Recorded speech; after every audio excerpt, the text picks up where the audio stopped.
दोस्तों, आज हम देखेंगे चक्रवृद्धि ब्याज में किस्त वाले प्रश्न को आसान से आसान तरीका के द्वारा किस तरह से आंसर हम प्राप्त कर सकते हैं। एकदम चुटकियों में काम हो जाएगा। 2 से 3 सेकंड, ज़्यादा से ज़्यादा 5 सेकंड से ज़्यादा टाइम नहीं लग सकता है। तो आसान तरीका हम बता रहे हैं। 3810 रुपया का ऋण 16.2/3% वार्षिक दर पर 3 वर्ष के लिए दिया गया।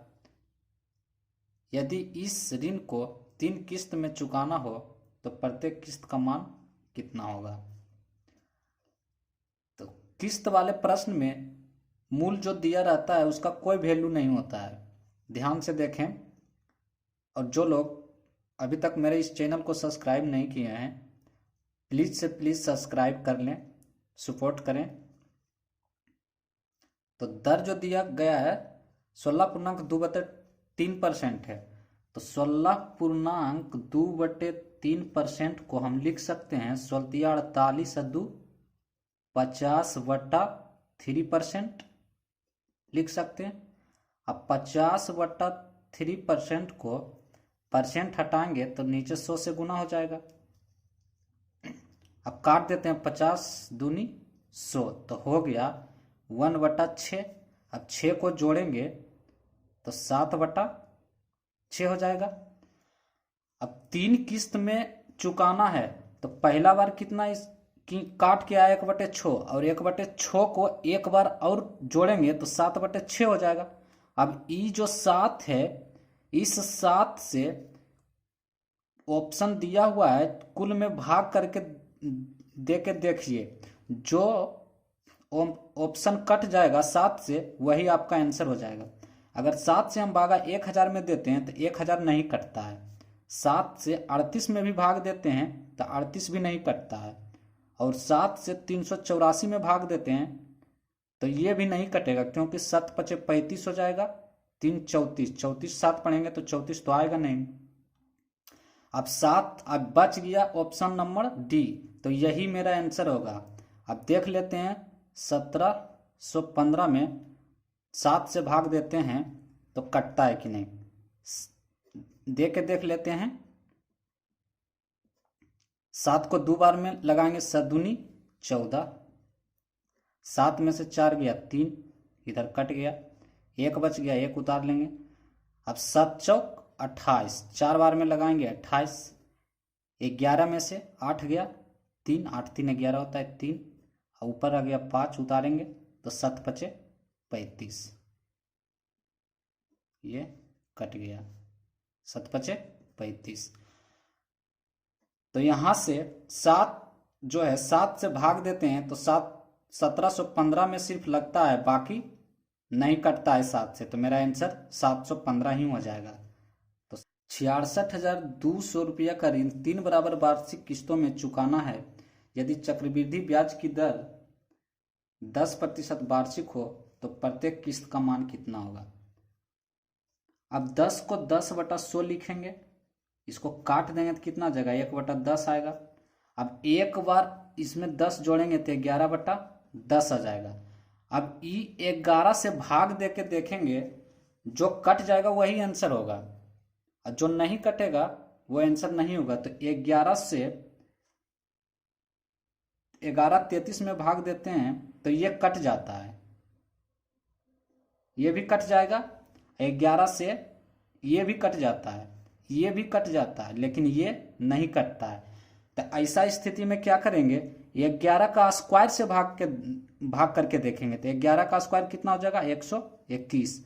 अब 121 से भाग देंगे तो 1331, 13,310 नहीं कटेगा, ये 19,965 भी नहीं कटेगा, सिर्फ ये कटेगा 26,620। तो 26,620 मेरा आंसर हो जाएगा।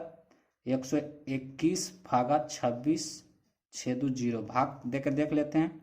121 दूनी 242, 2 यहाँ 6 में से 2 जाएगा 4 हो जाएगा, 6 में से 4 जाएगा 2 हो जाएगा, इधर कट गया 2, फिर 2 में लगाएंगे 2 बार में तो 242, यहाँ 0 तो 0। तो कितना आसान तरीका से आंसर आ रहा है। इसमें लगाइएगा 121 से भाग नहीं कटेगा।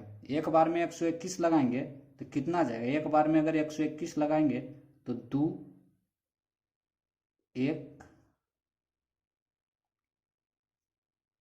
1 0। तो ये भी कट रहा है।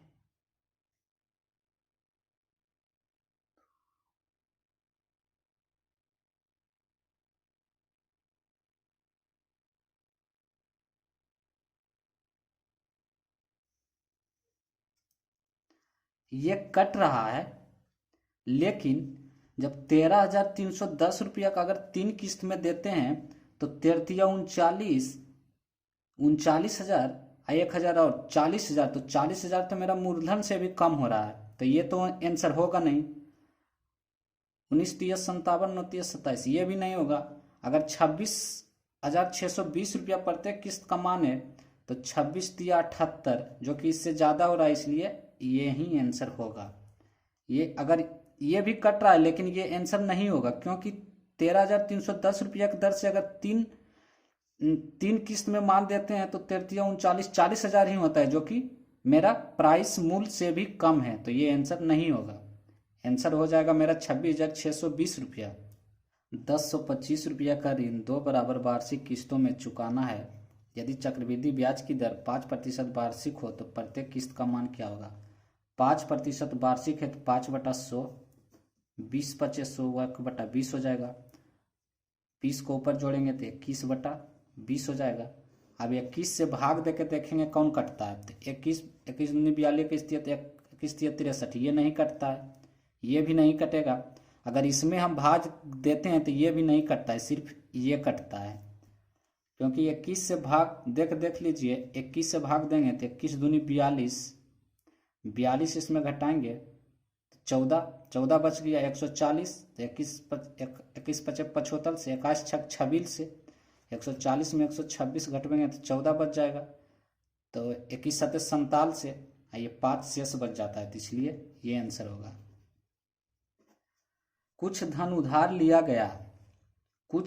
उधार लिया गया तथा उसे 2 वार्षिक किस्तों में चुकाया गया। यदि प्रत्येक किस्त का मान 882 रुपया हो तथा ब्याज की दर 5% वार्षिक हो तो कितना धन उधार लिया गया था।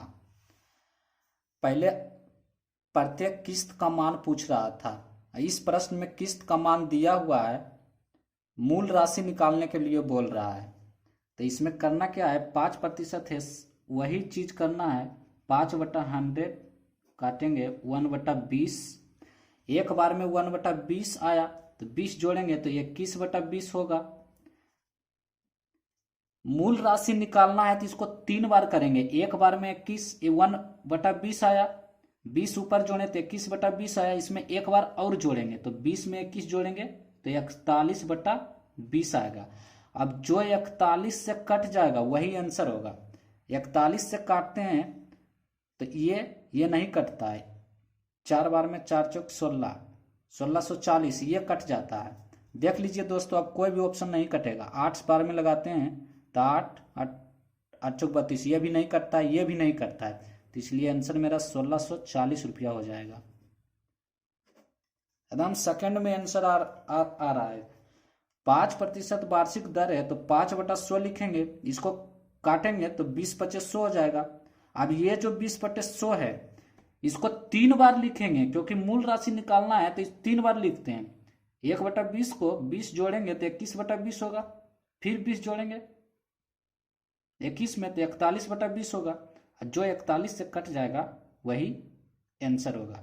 अब पहले वाला प्रश्न में क्या करते थे, किस्त का मान पूछता था तो 2 ही बार करते थे, 1/20, अब 20 को 1 में जोड़ेंगे 21/20, 21 से भाग दे देते थे ऑप्शन में, तो वो जो कट जाता था वो आंसर हो जाता था। लेकिन यहाँ पे मूल राशि पूछ रहा है, प्रत्येक किस्त का मान दिया हुआ है, तो इसको एक बार और अधिक लिखेंगे, मतलब 3 बार लिखेंगे, तो जो ऑप्शन कटेगा वही आंसर हो जाएगा। तो आंसर हो जाएगा 1640 रुपया। कुछ धनराशि वार्षिक चक्रवृद्धि ब्याज की दर से 5% चक्रवृद्धि ब्याज देकर प्रति वर्ष 17,640 रुपया की 2 वार्षिक किस्तों में चुकाई जाती है। तो उधार ली गई राशि कितनी होगी। सेम उसी तरह का क्वेश्चन है। दर यहाँ दिया गया है 5%, तो 5/100, तो 1/20, 20 ऊपर जोड़ेंगे तो 21/20, फिर एक बार जोड़ेंगे तो 20 और 21, 41/20। अब जो 41 से कट जाएगा वही ऑप्शन मेरा कटेगा जो आंसर होगा। तो 41 से पहला नंबर ऑप्शन में भाग देते हैं, 8 बार में लगाते हैं तो 8 एकम 8, 8 चौक 32, ये मेरा कट जाता है। बाइली ऑप्शन ये नहीं कटेगा क्योंकि 8 6 कम है, लेकिन यहाँ 41 से नहीं कटेगा। कोई ऑप्शन नहीं कटेगा दोस्तों, सिर्फ ए नंबर कटेगा। तो आंसर मेरा हो जाएगा, आंसर हो जाएगा 32,800 आंसर।